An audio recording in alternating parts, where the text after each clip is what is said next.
Boa noite, bem-vindos à Semana com Salomão Moiana. É o espaço de comentário aqui com o nosso colunista Salomão Moiana, todos os domingos neste horário. Boa noite, Salomão, e bem-vindos. Espero que tenha tido uma semana espetacular. Boa noite. Vamos então olhar para os 3 temas que elencou para esta edição. Desde logo a começar por esta confusãozinha, passo o termo, que tem a ver com os combustíveis, e depois iremos também para a autorização que a Justiça teve para poder ouvir, julgar Venâncio Mondlane no âmbito das manifestações pós-eleitorais, e por fim a questão que tem a ver com esta reunião dos generais da Renamo. Este partido está desarmado ou nem por isso? Vamos ao primeiro tema. Começamos então por este tema. Há ou não crise de combustíveis no país? Bom, eu acho que não há crise de combustível. Há crise de expectativas. O problema da economia é que nem sempre a economia baseia-se na realidade, mas baseia-se nas expectativas, naquilo que se comunica e naquilo que se receia que venha a acontecer. Alguém, não sei quem que foi, ou foram as próprias gasolineiras, a dado momento deram a entender que havia combustível apenas para 12 dias. E primeiro havia combustíveis até dia 30, portanto até amanhã ou depois de amanhã, segunda-feira. Sim. E pronto, depois houve uma informação por aí, não sei se é oficial ou não, que dizia que não há um estoque para 12 dias. E as pessoas, com base nesse tipo de informações, verídicas ou não, as pessoas correm para fazer o aprovisionamento do pouco combustível que ainda resta. Agora, eu penso que isso é uma falta de comunicação correta. Devia haver uma comunicação organizada, e tal como aconteceu depois, acho que foi na noite de sexta-feira, ou na tarde de sexta-feira. Final de sexta-feira. Sim, que houve já 2 esclarecimentos, um proveniente da Direção Nacional de Hidrocarbonetos e Combustíveis, do Ministério dos Recursos Minerais e Energia, e o outro proveniente da AMEPetrol, que é a Associação Moçambicana das Empresas Importadoras de Combustíveis e Gasolineiras, digamos assim. Os 2 esclarecimentos coincidem em dizer que não há crise de combustível, que há combustível disponível e que é suficiente para aguentar um determinado tempo.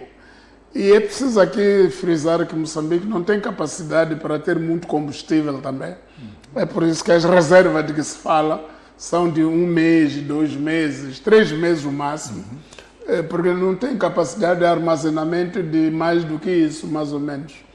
Não temos depósitos, infraestruturas suficientes para armazenar grandes quantidades de combustíveis. Isso para não falar de possibilidade ou da necessidade de criação de reservas que possam durar meio ano, por exemplo. Nós não temos essa capacidade.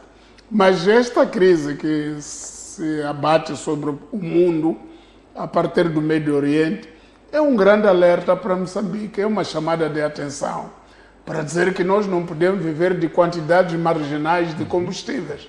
Sempre no limite. Temos que ser um país estruturado que programa o seu desenvolvimento com base em reservas de combustíveis conhecidas. Quer dizer, nós temos que ter uma certa capacidade de armazenamento de combustível no país.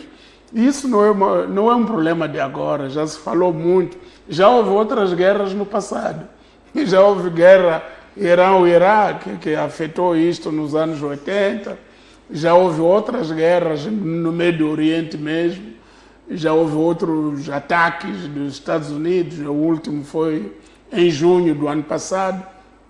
Portanto, e também já tivemos a situação da Ucrânia. Sim. Que persiste, mas no princípio aventava-se a hipótese de bloqueio das rotas marítimas que trazem combustíveis para Moçambique, trazem combustíveis, trazem cereais também, mas eventualmente isso se resolveu no caso da Ucrânia. Mas no caso do Médio Oriente ainda persistem algumas dúvidas, algumas nuvens, algumas penumbras, zonas de penumbra, por causa do bloqueio do Estreito de Hormuz pelo Irão. E que o Irão, curiosamente, autoriza determinados navios que não são hostis ao próprio regime iraniano. Por exemplo, estive a ouvir o presidente da África do Sul no Parlamento Sul-Africano a explicar que é bom que a África do Sul não esteja em pânico, porque o combustível destinado para a África do Sul não está bloqueado no Estreito de Hormuz. Aliás, a África do Sul e o Irão são membros dos BRICS. E não vai o Irão bloquear o combustível do seu parceiro. Mas isso, para nós, para mim, não há crise de combustível neste momento no país, mas há uma crise de infraestrutura de armazenamento de combustível a médio e longo prazo, que isso tem que ser resolvido internamente. Nós temos que ampliar as nossas capacidades de ter combustível por mais tempo, não só termos diesel, gasolina para 1 mês, 2 meses, e eu acho que isso é muito pouco. Nós temos que evoluir. O projeto da independência econômica de Moçambique não pode triunfar enquanto Moçambique estiver a consumir quantidades marginais de combustíveis, quer dizer, está a consumir pequenas sobras, que só dá para 12 dias. Estamos a discutir aqui 12 dias. Outros países estão a discutir 6 meses. Nós estamos aqui a falar de 12 dias. O que é 12 dias para um país? Não é nada. A questão da infraestrutura, Salomão, eu conversei há dias com o Ricardo Cumbi, que é da Mepetrol. Exatamente. Ele dizia uma coisa interessante, que há navios que ficam 3, 4 meses à espera de descarregar combustível. Porque não há locais. Infraestrutura, por exemplo, de Porto da Beira, para fazer o descarrego. Temos essa questão de pipeline também, é para os países do Interland. Há dificuldades enormes para fazer sair o combustível dos barcos para os locais. Mas porquê? Porque não há esses locais vazios. Não há investimento. Não há investimento para ampliar a capacidade nacional de armazenamento de combustível. E isso não é problema de agora, é um problema antigo. Já no tempo do presidente Samora Machel se debatia essa questão de armazenamento de combustível no país. Mas, pelos vistos, o país não avançou muito nessa área. Aliás, o nosso país tem um problema. Quando uma área, por exemplo, é esquecida, não aparece nos holofotes da comunicação, ninguém faz investimentos nessa área. Agora, quando se discute, quando temos uma pequena crise, é quando nos lembramos de que não temos capacidade. Nem temos capacidade para armazenamento de cereais. Cereais, que é o nosso pão de cada dia. Armazenamento de cereais, arroz, outros, trigo, milho. Não temos essas capacidades. Exatamente. Houve um projeto, acho que andou minimamente, de construção de silos a nível nacional e a nível... Mas temos ainda déficit grande nessa questão de infraestruturas de armazenamento de produtos estratégicos para a economia nacional. E o sintoma disso é esta crise de expectativas, que de repente as pessoas correm para as gasolineiras, para as bombas de combustíveis, a pensar que há de acabar, porque ouviram dizer que só tem reserva para 12 dias. Exatamente, mas eu acho que as pessoas não têm nada que se guiar por isso, porque as autoridades competentes nos asseguram que há combustível. Nem por isso deixamos nós de lamentar a falta de investimento em infraestruturas de armazenamento de combustíveis no nosso país. Porque nós estamos a ser um país bastante limitado. Estamos a falar de... temos combustíveis até fim de abril. O que é isso, fim de abril? Fim de abril é amanhã.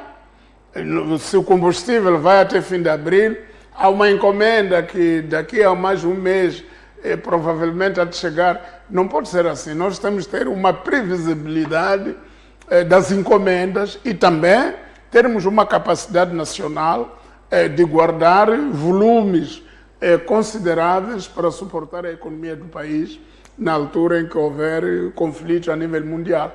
Porque sempre esses conflitos, enquanto tivermos presidentes como Donald Trump nos Estados Unidos, temos que esperar que sempre o mundo estará agitado, estará de crise em crise. Se terminar isto, há de haver outras crises em outras regiões do mundo e que isso acabará nos afetando. Portanto, é bom que o país aprimore a sua capacidade nacional de armazenamento e conservação de combustíveis num período razoável, pelo menos de 4 a 5 meses.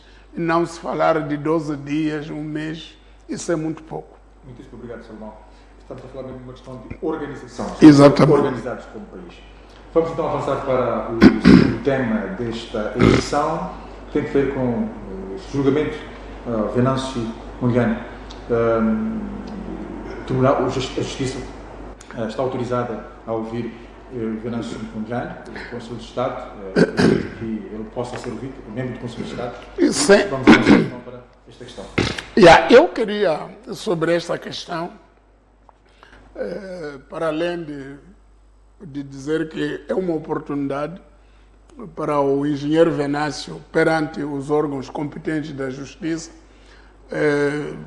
argumentar os seus factos, argumentar as suas razões e também ser interrogado sobre aquilo que possa suscitar zonas de penumbra ou dúvidas sobre a participação dele nas manifestações.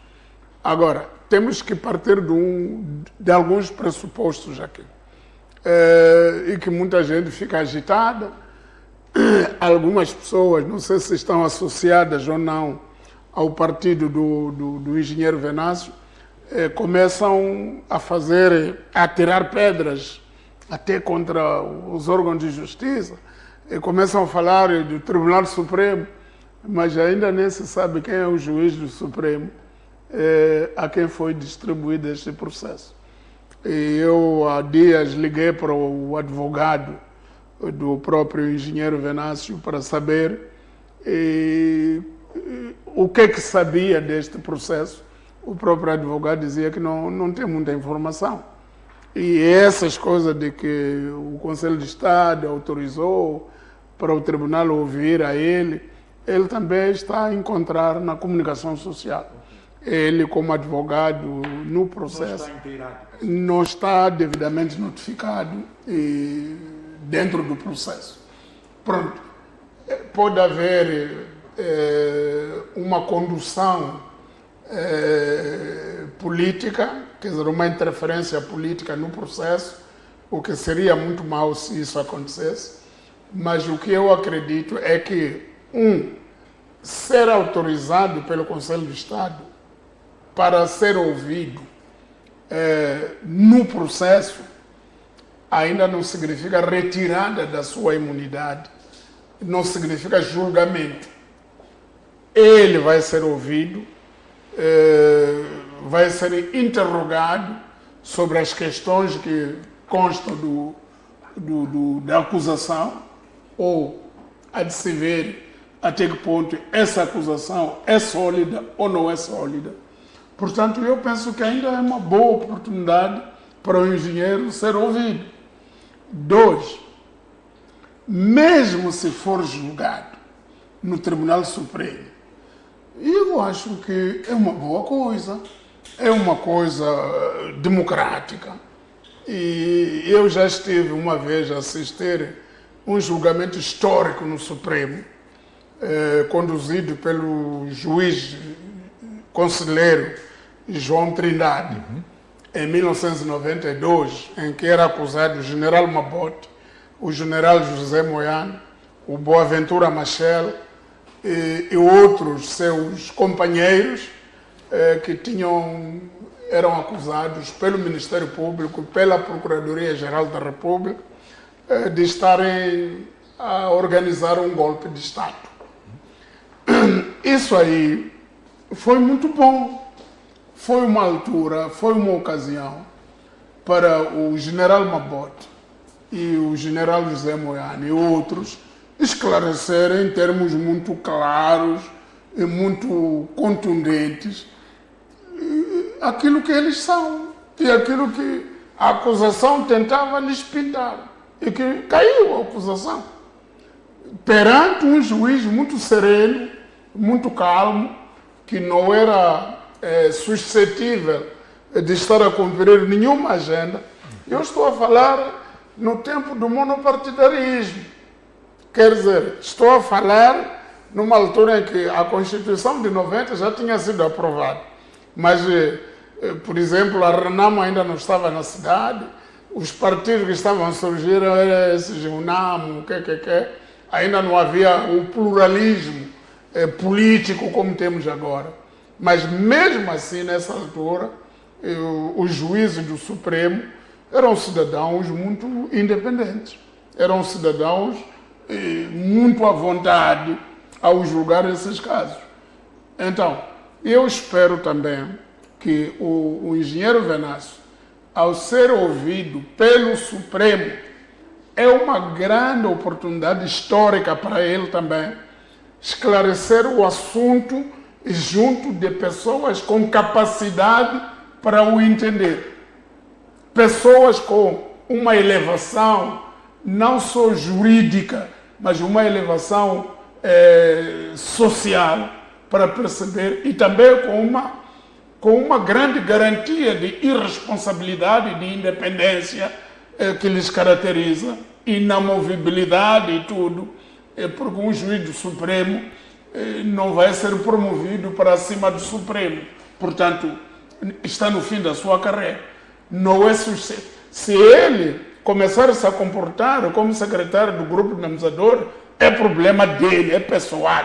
Não é esse o comportamento esperado de um juiz do Supremo. Portanto, é uma grande... Diferentemente de um juiz de Campo Fumo ou de Camavota, que pode receber uma chamada e dizer, epa, adia lá isso para amanhã, marca isso para o dia X. Esse do Supremo já não é assim. Portanto, eu tenho muita boa fé, acredito muito nos juízes do Supremo.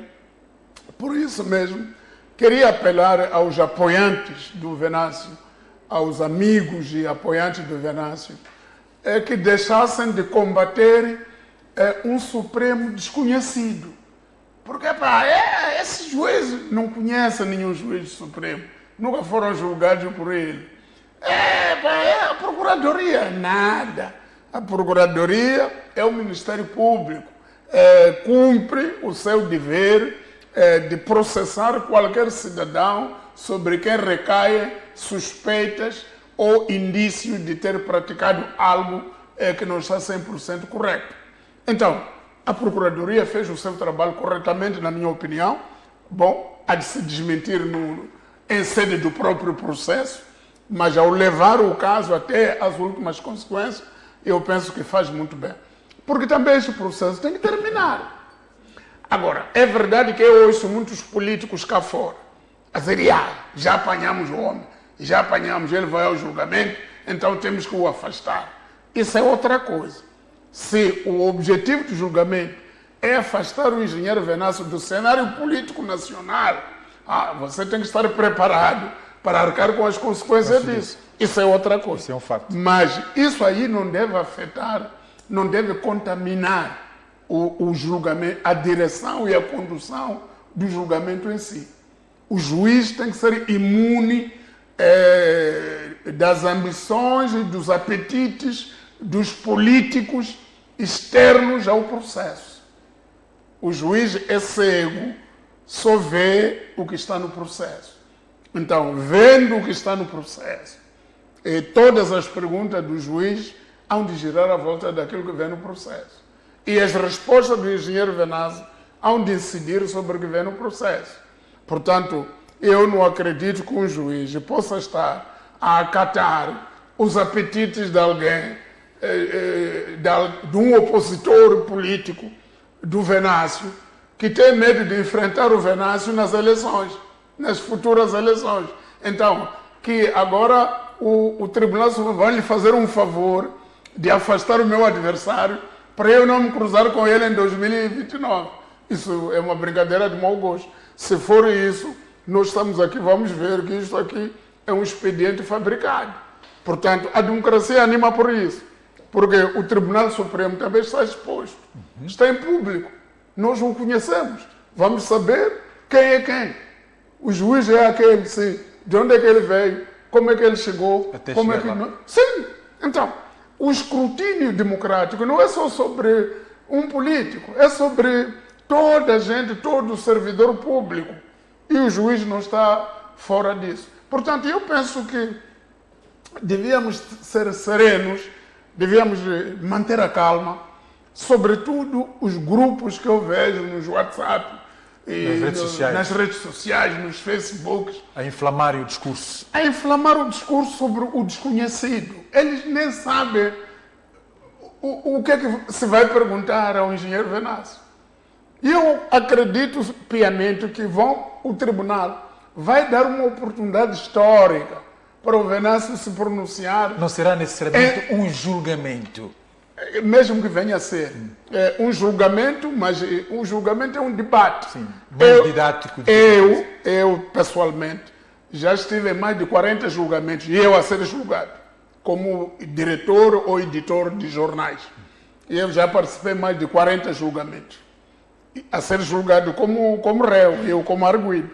E que, felizmente, na maior parte, quase todos, não fui condenado.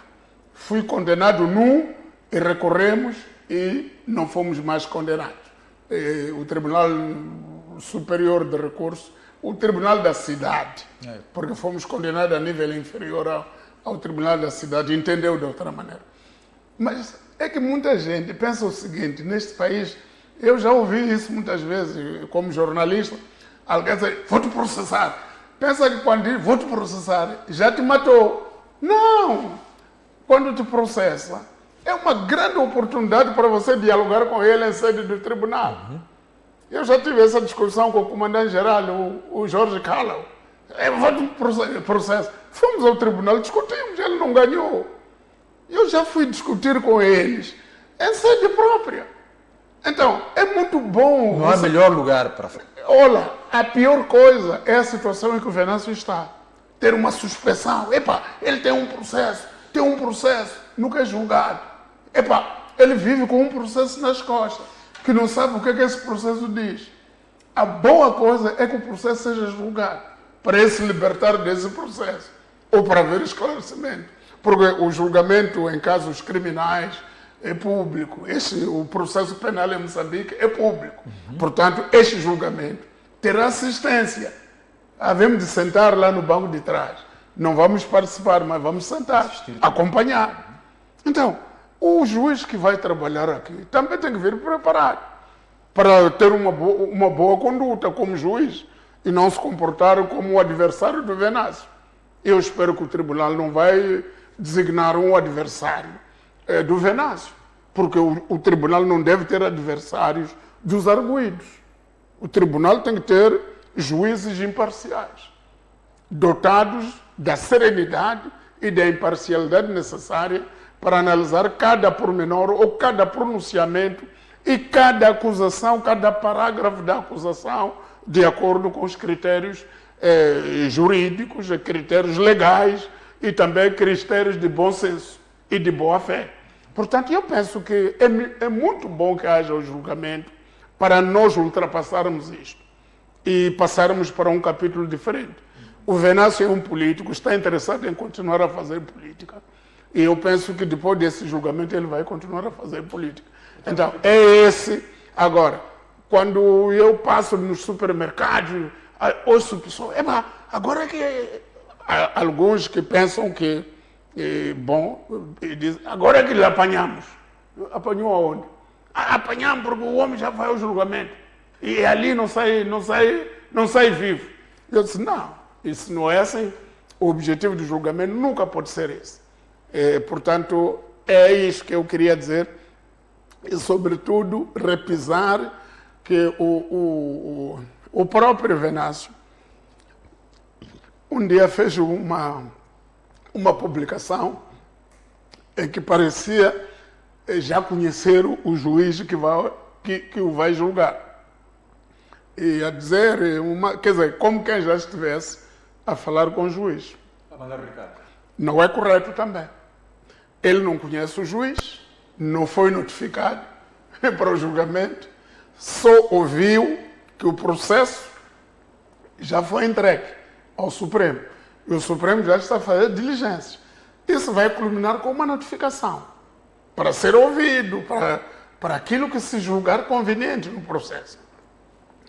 Mesmo nessa altura, não há necessidade de gravar nada, atacar alguém que ainda nem conhecemos, e mesmo depois de o conhecer, as respostas que valem no julgamento são aquelas que você dá em sede do processo. Salomão Moiano, vamos fazer um intervalo. Voltaremos para terminar efetivamente com este tema. Exato. E eu gostava que o Salomão, quando voltarmos, pegasse aspectos mais didáticos do que vai ser o julgamento, na perspectiva de haver lisura efetivamente do juiz que for julgar. E também esta questão dos próprios apoiantes de Venâncio terem de ficar calmos quanto àquilo que está ou irá acontecer. Até já.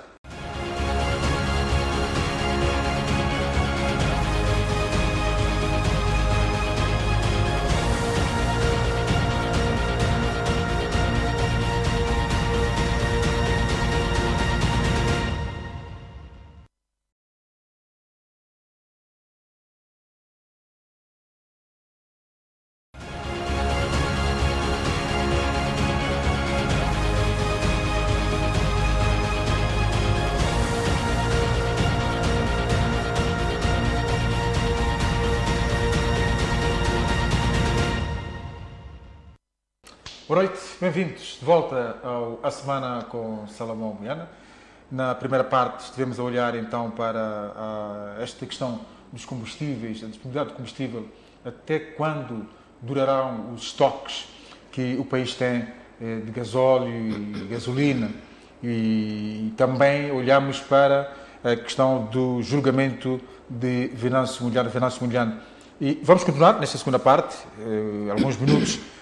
Eu retive aqui dois aspectos, quando o Salomão falava, o aspecto didático que virá deste julgamento e a mensagem que procura passar também para o próprio Tribunal Supremo, o juiz que irá comandar este julgamento, e para os apoiantes do Venâncio Moiano e para o próprio Venâncio Moiano. Há comportamentos que devem ser evitados. Exato. Não, nem falo do Tribunal Supremo. O Tribunal Supremo sabe com que linhas é que se cose. Nem preciso de dar aulas a um juiz do Supremo. O juiz do Supremo... Se calhar para refrescar-lhe a memória. Não me compete, nem tenho capacidade para dar. Eu admiro muito os juízes do Supremo. Eu sempre admirei-os. Mesmo naquele tempo, lembro-me, eu escrevi um editorial sobre o acórdão que o Supremo fez sobre as eleições do ano 1999. E que eu não concordava com o acórdão que tinha sido lido. E mesmo assim tive um diálogo muito elevado com o Dr. Luís Sacramento, que me chamou, fomos lá, conversamos, interagi com eles com muita serenidade. E tenho muito respeito por magistrados do Supremo. Na sua maioria são pessoas de bem, na sua maioria, e são pessoas com uma clarividência. É verdade que entrou uma nova vaga de juízes. Sim. E que também a maior parte desses novos juízes são pessoas de bem. Eu conheço vários e que são pessoas muito à vontade, muito serenas. É isso que se exige de um juiz. Nós não podemos ter um juiz que é adversário dos arguidos. Isso é mau. Aliás, o próprio Código do Processo Penal diz que quando você acha que tem problema com alguém, tem que se escusar, tem que sair do processo. Agora, não vamos ter um juiz, como temos tido em alguns distritos, em que o juiz parece que é um ofendido. Não pode, o juiz não é ofendido. O juiz nem é o acusador. O acusador é o representante do Ministério Público. O juiz não acusa. O juiz avalia o peso da acusação e analisa vis-à-vis a resposta do acusado. E vê onde é que as coisas estão. E depois vê se isso aí tem algum enquadramento legal ou não. E se, de acordo com a lei, aquilo que está-se a dizer e aquilo que se responde tem algum enquadramento. Portanto, o juiz não é adversário de ninguém. Não é um juiz que em Angoche tinha um problema com alguém, discutiu com um senhor no bar, ele retirou-se do bar, isso nos anos 80. Foi para o gabinete, escreveu uma notificação, ele trouxe pessoalmente entregar ao amigo dele com quem discutiu para se apresentar amanhã às 9 horas no tribunal, onde o juiz é ele próprio. Não, isso é um juiz de causa própria. Isso é espetáculo, isso já não existe isso. Nós temos uma nova vaga de juízes com formação, com educação. Eu, durante os últimos anos, participei muito naqueles seminários de preparação de magistrados para a gestão do processo eleitoral. E aprendi muito com juízes, tanto do Supremo como mesmo dos distritos. Esses juízes todos que proferiram sentenças em 2023 e que até assustaram o parlamento, até mudar a lei. É uma nova vaga de juízes, é uma nova mentalidade. São pessoas que pensam diferente, são pessoas que sabem distinguir, diferenciar a política da lei, a política da legalidade. Uma coisa é o que diz a lei, outra coisa é o que pensa um político. Naqueles tempos, nos nossos tempos, quando estávamos em Nampula, nos anos 80, era muito normal um juiz ser chamado no gabinete do administrador para ser achincalhado. O único juiz que o governador chamou e negou, disse que estou a julgar um processo, na altura, foi o doutor Mário Bartolomeu Mangazi, que foi chamado pelo governador Feliciano Gundana. Ele disse que não. Ele disse que não, está a excelência já lhe chamar, tem um carro lá embaixo. Diz que não posso ir. Eu estou a julgar o processo. O juiz não pode ser convocado para uma reunião do governo. Diga a Sua Excelência que, oportunamente, eu posso ir cumprimentá-lo. E ele vai me dizer, porque havia uma reunião em que o comandante provincial da polícia estava a dizer, não, Excelência, nós prendemos, o tribunal solta. Nós prendemos os bandidos, entregamos ao tribunal. E depois havia aqueles agitadores. Não, era bom convocar aqui o juiz-presidente e o governador. Vão lá chamar o... E isso aí granjeou um respeito muito grande do governador Gundana em relação ao doutor Mário Mangazi. Diz que, esse sabe o que está a fazer. Então, mas o outro podia... agora que eu neguei, vão me correr. Não, ele diz, não. Excelência, o juiz não é convocado. O juiz, quando terminar os seus trabalhos de julgar processos, oportunamente pode ir tomar café com o governador. Sim. Mas não é convocado na reunião do governo provincial. Mas há juízes aqui, e eu vi em Angônia, vi em vários sítios, juízes a serem convocados com caráter de emergência para ir a correr no gabinete do administrador. Porque há um caso ali que estão a dizer, normalmente são os comandantes da PRM. Porque nós, excelência, nós tomamos medida, o tribunal. Sim, chama-lhe esse tribunal. Já não existe isso. Porque os juízes que existem já têm formação suficiente para dizer não vou. Mas mesmo assim, mesmo nesta era, aqui no Choco e em outros sítios, durante as eleições, alguns juízes foram chamados, mas negaram. Não foram. Alguns juízes receberam um recado dizer que tem lá o fulano de tal, dirigente de tal, que está a dizer que o senhor tem que ir lá. Diz, não vou. Estou a trabalhar. Exato. Então, é essa mentalidade nova que muitos apoiantes, se calhar, do Venâncio, não estão informados. Estão a pensar que basta o tribunal te chamar, esse tribunal é da Frelimo, é Frelimo que vai te julgar. Não é Frelimo que vai julgar o Venâncio. Quem vai julgar o Venâncio é um tribunal independente, um tribunal supremo de um país, um tribunal sério, responsável. O mais sério de todos os tribunais que nós temos. Se você tem um problema com um tribunal em Marupa, tem um problema em Chimbonila, não é aqui a nível do Supremo que você vai ter o mesmo tratamento que teve lá. Aqui vai ter um tratamento elevado. Então, apelando à contenção dos ânimos por parte dessas pessoas, no dia do julgamento, as pessoas organizadamente podem ir sentar, depende da capacidade da sala, para sentar lá no fundo, sem fazer barulho, acompanhar a discussão do tribunal. E eu já sentei muitas vezes acompanhar os julgamentos. Agora, é preciso termos esse voto de confiança. Exato. E também pensar que ser julgado é uma grande oportunidade para você se livrar do peso de uma acusação que pode prolongar-se por 20 anos. Exatamente. Toda a gente dizer que aquele tem processo, aquele tem processo. E estragar a carreira. E quando é que esse processo passa? Tem que passar com julgamento. Muito bem. Então, é uma grande oportunidade. Portanto, queria dizer isso para tranquilizar as pessoas. Ser julgado não é o fim do mundo. Ser julgado é uma grande oportunidade para você. E depois, o tal Venâncio não é gago, é uma pessoa que sabe o que é que diz, sabe de que. Então, vamos lá ver. Ali só dizer que incitou a violência, há de haver prova de que ele incitou. E ele vai explicar se incitou ou não incitou. Porque, pronto, são coisas que foram ditas na altura. Então, as pessoas partiram as lojas, foi Venâncio que mandou partir. Há de se provar se foi ele ou não. As pessoas fizeram não sei quantos, é o Venâncio que mandou. A acusação vai sustentar isso. E o tribunal vai avaliar a sustentação do tribunal e as respostas que o Venâncio vai dar. É assim que se faz o julgamento. É assim como funciona. O julgamento não é o fim da vida de ninguém. Não é condenação isso. Não. Julgamento e condenação são duas coisas diferentes. Muito bem. Obrigado, Salomão. Vamos então prosseguir ao terceiro tema, que tem a ver com esta reunião dos generais na província de Manica. A Renamo, afinal, continua com generais. Isso é o maior espanto democrático que nós tivemos.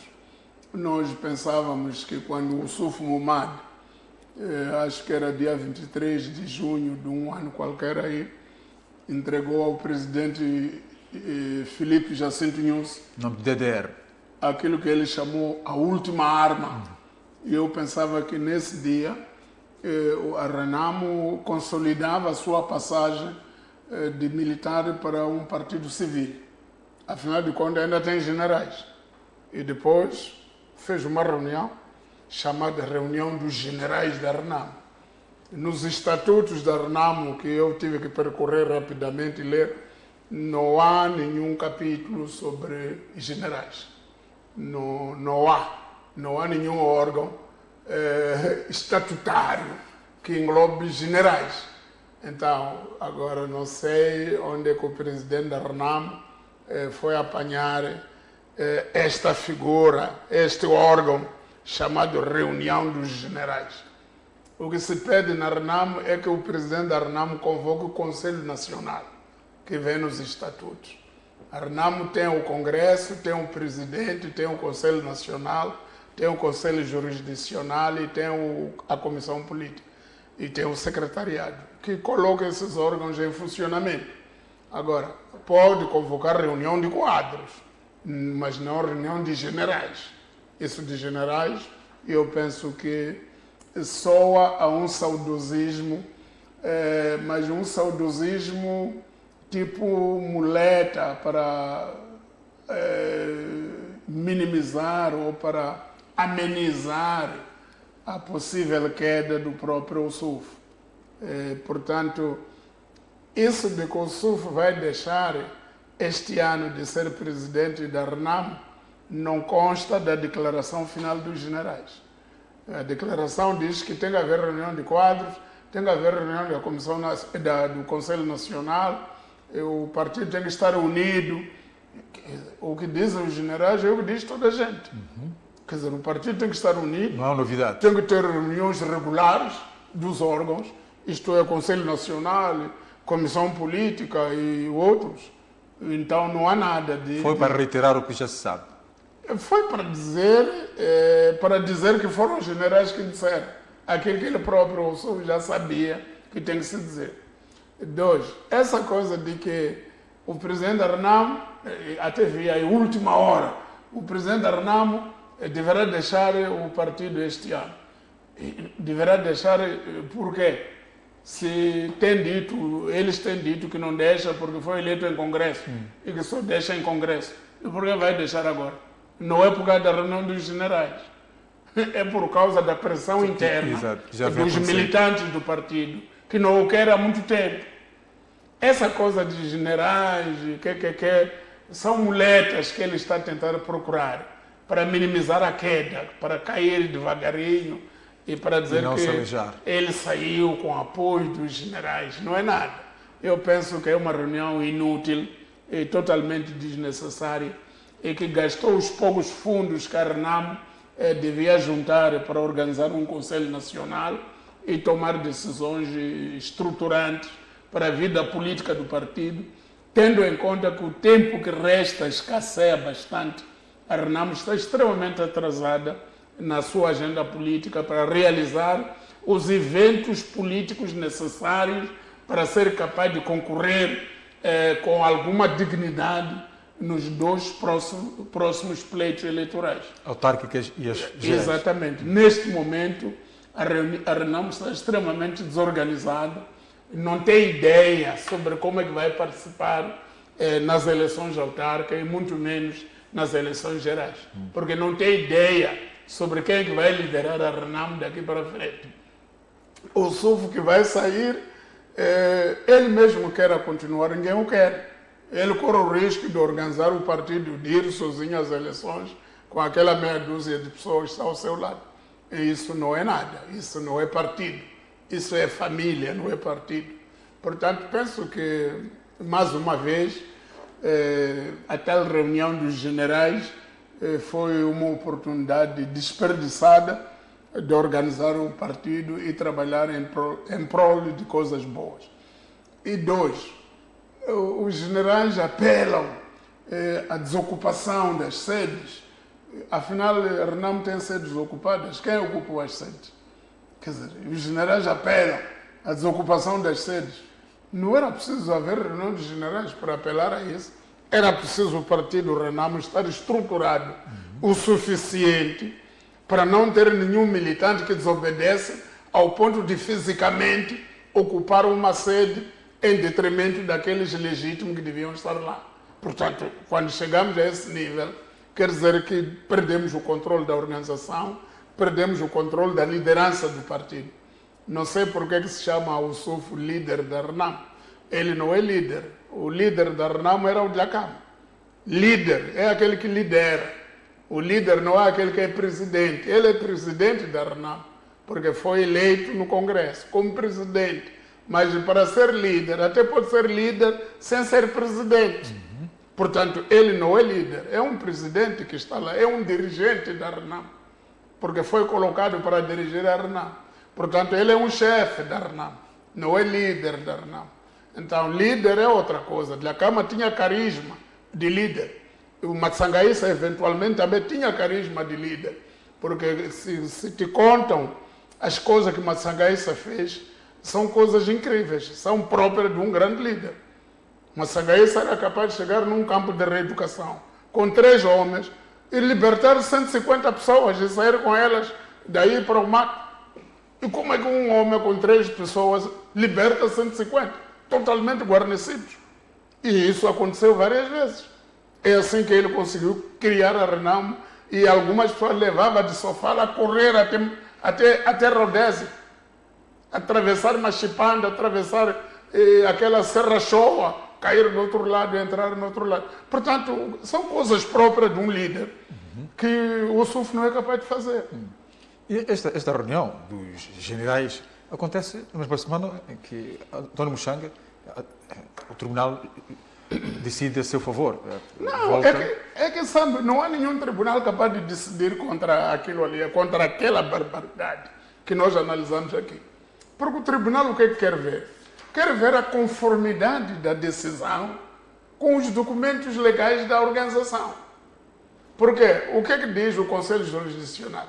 Diz que ao abrigo da linha tal do artigo X, toma-se a seguinte medida: suspensão de tudo, de todos os órgãos, não sei quanto.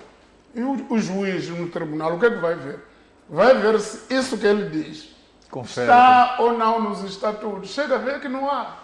Então, como é que um Muxanga não vai ter razão com isso? Ganha razão. O partido passa vergonha, mais uma vez. Claro, e vai passar mais, porque há outros processos que estão no tribunal agora.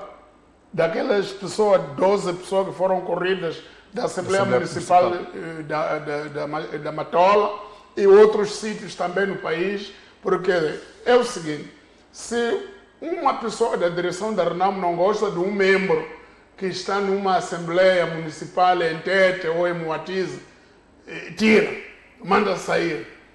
E manda sair como? E também nem sei como é que as direções das nossas assembleias funcionam. Um partido manda um documento, um elemento que foi eleito. Alguém manda uma lista a dizer, tira-me essas pessoas, já não podem estar. E as pessoas, a Assembleia, nem reúne para deliberar. Um órgão colegial como a Assembleia, manda-se para o presidente da Assembleia, e despacha. Sim, podem sair. Não é assim. Aquelas pessoas não foram nomeadas. Aquelas pessoas foram eleitas. Constam de listas. Fizeram campanha. Entraram ali legalmente.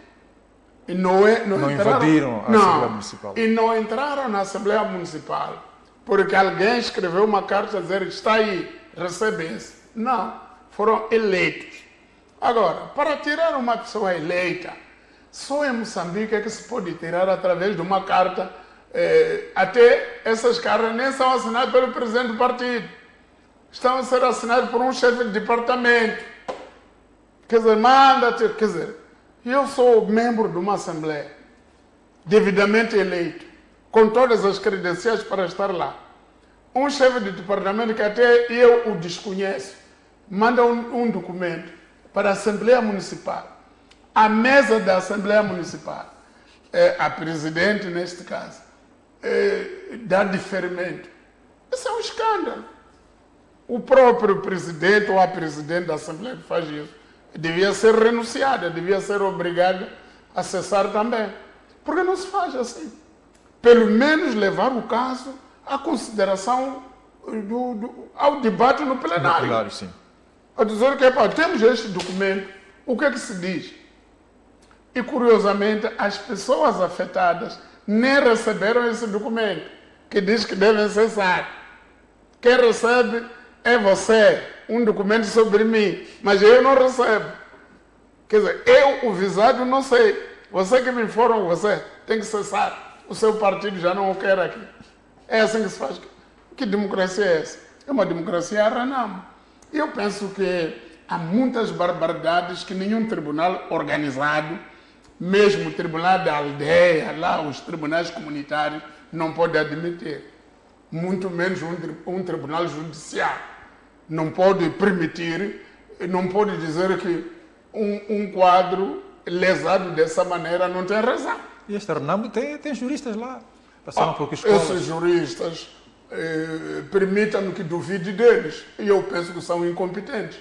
Se isso que está aí naquele documento que suspende o Antônio Muxanga foi escrito por um jurista, esse jurista deve voltar para o primeiro ano, para ir estudar como é que se faz a conformidade das decisões com as normas. Uma decisão tem que subordinar a uma certa norma. Você está a alegar que essa decisão saiu do estatuto. A gente vai ao estatuto e não apanha que essa decisão foi respaldada pelo estatuto. Então esse jurista não é jurista. É um sapateiro qualquer que está sentado no lugar de jurista. Então, eu penso que nós aqui temos que evoluir. Este país não pode... Estamos a criticar pessoas na área econômica, estamos a criticar pessoas na área de estradas, não sei quando, mas também temos que dizer que nessa área jurídica também está cheio de incompetentes. Está cheio de incompetentes. E esses incompetentes lesam mais pessoas, se calhar, do que os engenheiros das estradas. Porque isso fere vida de pessoas, lesa pessoas. Reputação. E não só a vida organizada de uma pessoa. Imagina esses membros da Assembleia Municipal. Como estão dentro da Assembleia Municipal? Eles têm a previsão de que eles têm um determinado ordenado no fim de cada mês. Com base nesse ordenado, alguns deles foram ao banco, apresentaram o seu ordenado e conseguiram um crédito para melhorar a casa, para comprar um carro, para abrir uma machamba. De repente já não tem como pagar as prestações, porque há um indivíduo sentado lá que decide que você já não pode estar aí. Então já vê a desorganização que você causa, a desestruturação que se causa na vida de uma pessoa por causa de decisões impensáveis de um pseudo-jurista que diz que é jurista. Não é, o jurista não faz isso. O jurista aprende lá, para além do direito, aprende a ética, aprende o bom senso, aprende a boa-fé.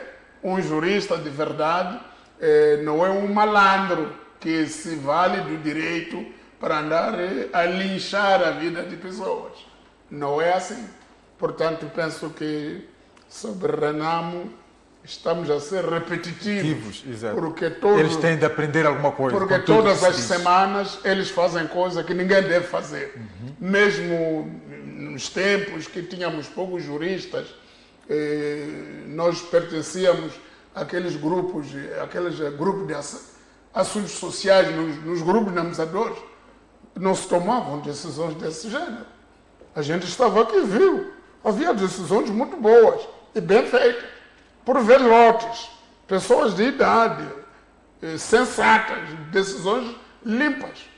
É por isso que naquele tempo havia purificação das fileiras, havia controle de pessoas que iam para a polícia, havia análise das coisas. Não havia juristas assim como pululam agora, cada dependência ou cada armazém já forma, é a escola de direito neste país. Tem muitas dependências e é faculdade de direito ali também. Agora, já é assim, já temos muitos juristas.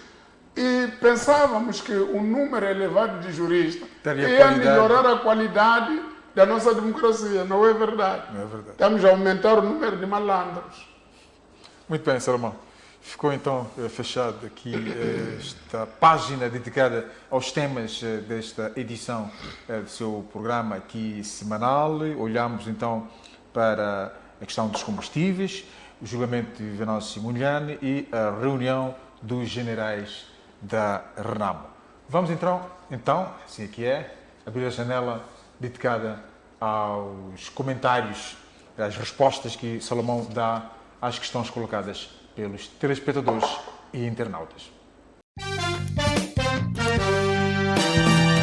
Voltamos então para esta janela dedicada ao Salomão Responde.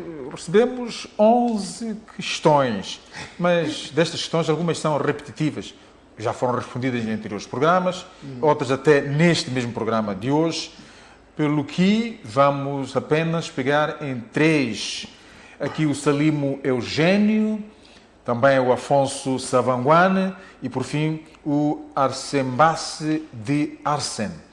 O Salimo Eugênio questiona, primeiro saúda ao Salomão, bem de praxe. Obrigado. O que acha do reforço das relações entre Moçambique e Ucrânia, numa altura em que o mesmo país está em guerra com a Rússia? Esta é a questão colocada pelo Salimo Eugênio. Ótimo, boa questão. Não há problema. Houve telefonemas feitos pelo... Não só. Exato. Não só. A Ucrânia, apesar de estar em guerra com a Rússia, ainda é um Estado soberano.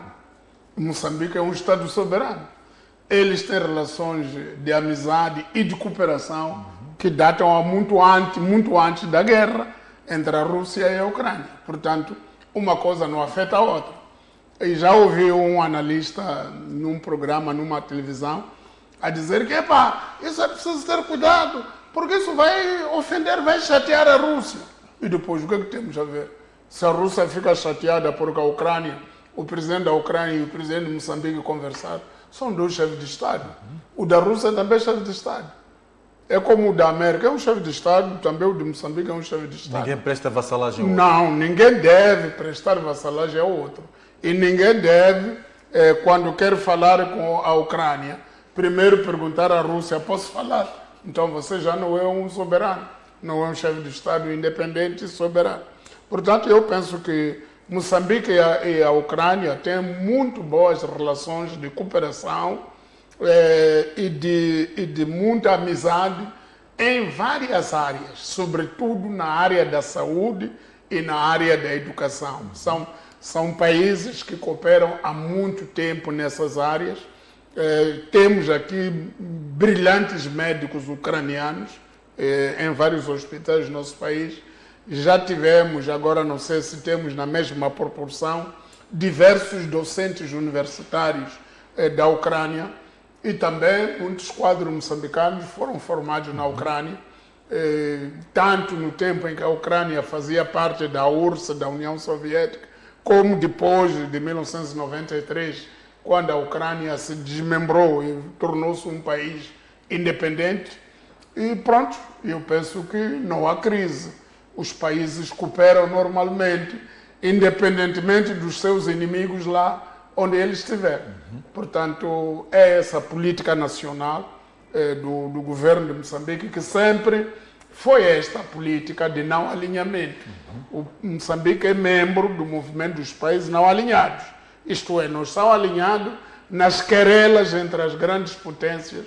Nós temos o nosso posicionamento. Temos a nossa própria vida. Exatamente. Estamos abertos em fazer amigos, em cooperar com todos os países, independentemente. Depende. Há países que têm regimes violentos. Por exemplo, se me dissessem que o presidente Chapo esteve em telefonema com Netanyahu, e eu ia gritar. Mas não é isso, porque o regime israelita é um regime sionista, é um regime agressor, é um regime que não tem boas relações com vizinhos. Mesmo o território de Israel não é aquele território que esteve descrito em 1947, quando o Estado de Israel foi desenhado.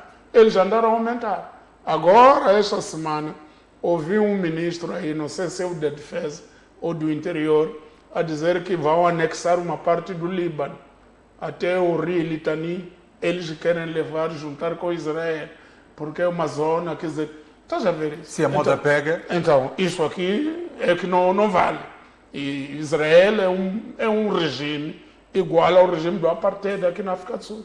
Aquilo que Israel faz com a Palestina, com o povo palestiniano, é inadmissível. É verdade que os países já não falam muito porque têm medo de sanções, têm medo, quer dizer, aquilo que a África do Sul fez foi uma alta coragem de colocar a invasão de Israel a Gaza como um genocídio. É um ato de coragem que no passado devia ser saudado massivamente por vários países. Mas, muitos países têm medo disto e daquilo. E pronto, e não fazem. E as Nações Unidas, onde é que se colocam aqui? Não, as Nações Unidas estão totalmente irrelevantes. Nações Unidas foram secundarizadas há muito tempo. Sobretudo desde que houve o Trump no poder nos Estados Unidos. A primeira coisa foi retirar os Estados Unidos, todos os organismos importantes das Nações Unidas, Unesco, saíram todos, OMS, tudo aquilo que são organismos das Nações Unidas, dos Estados Unidos, sob a liderança do Trump, saiu. E já tinha saído quando ele entrou em 2017, e o Biden veio repor alguns, ele tornou a retirar agora.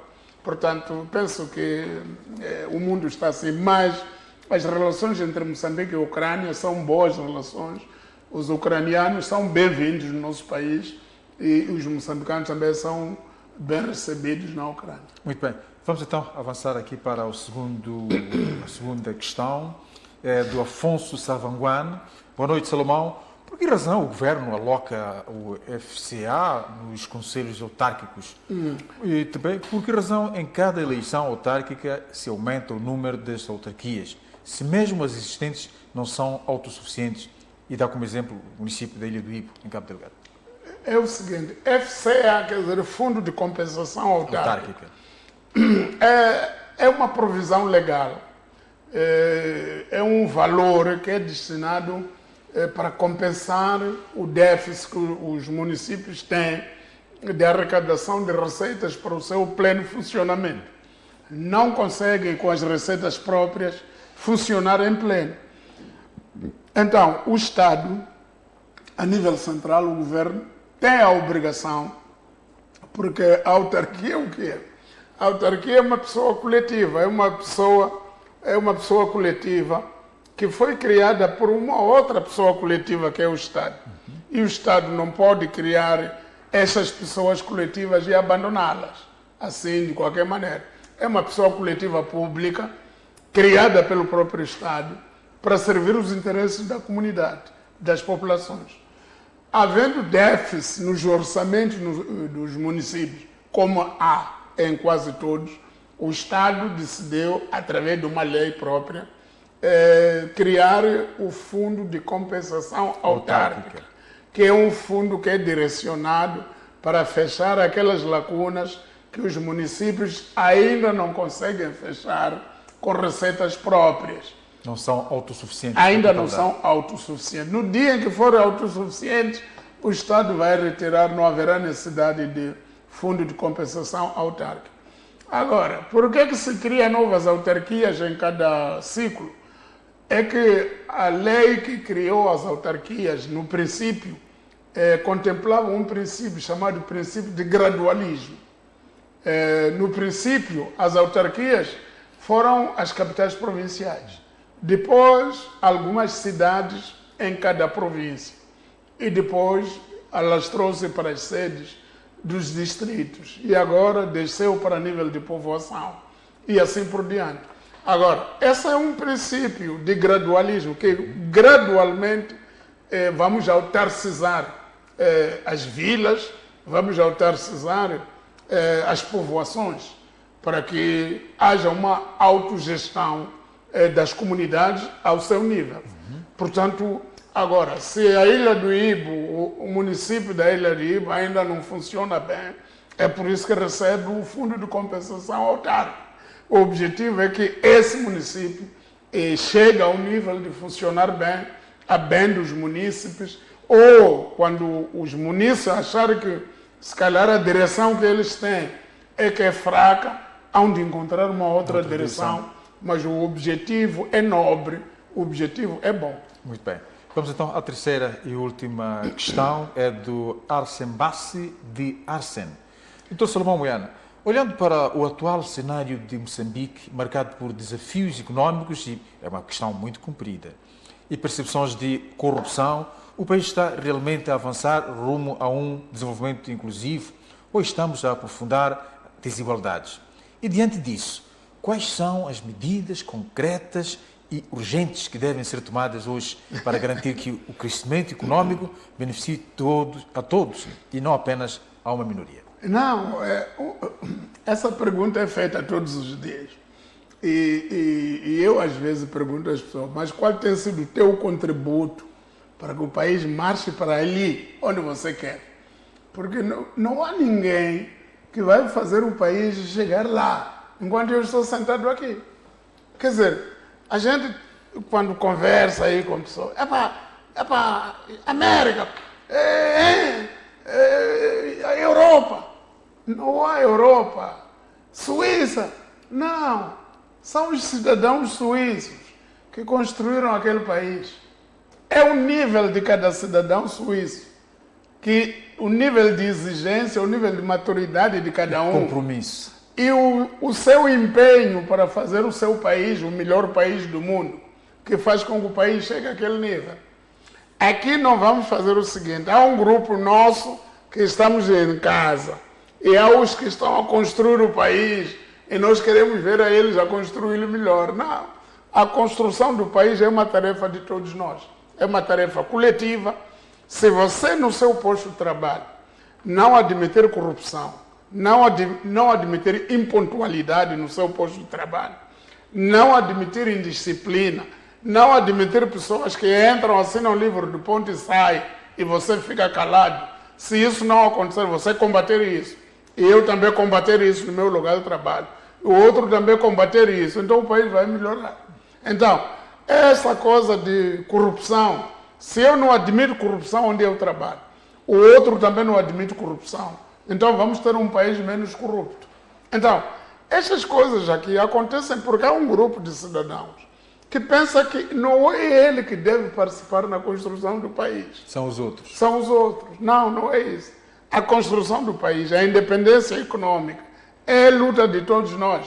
Cada um tem que lutar, onde estiver. Não é do presidente Chapo. Não, o presidente Chapo, daqui a 10 anos ou menos, vai embora. O presidente Chapo tem mandato, sai. E o país vai continuar. E nós vamos continuar também. Então, nós não podemos olhar como se Moçambique fosse do Chapo. Não é. O Chapo é um elemento catalisador de uma determinada visão. Então, aproveitemos essa visão para nós melhorarmos as nossas condições de vida em cada local. Sermos mais exigentes, sermos mais críticos, sermos intolerantes em relação à corrupção e também fazermos alguma coisa para o nosso bem-estar. Porque é isso que, somando a atividade deste, daquele e do outro, vamos ter um país melhor. O problema da maioria do povo moçambicano é que pensa que quem deve construir o país é o governo. É por isso que mesmo agora, quando temos cheias, alguém escolheu um sítio errado para construir. Construir numa baixa, onde pequena chuva enche de água ali. E ele diz que o governo devia ver. Não! Antes do governo é você que tem que ver onde é que deve construir.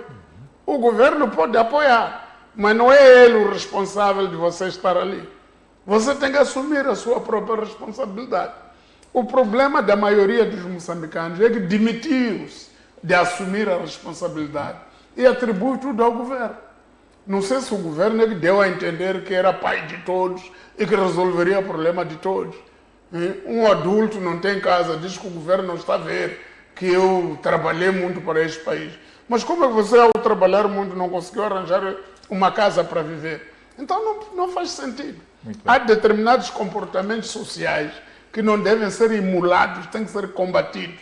E estimularmos comportamentos positivos, proativos e construtivos para o país.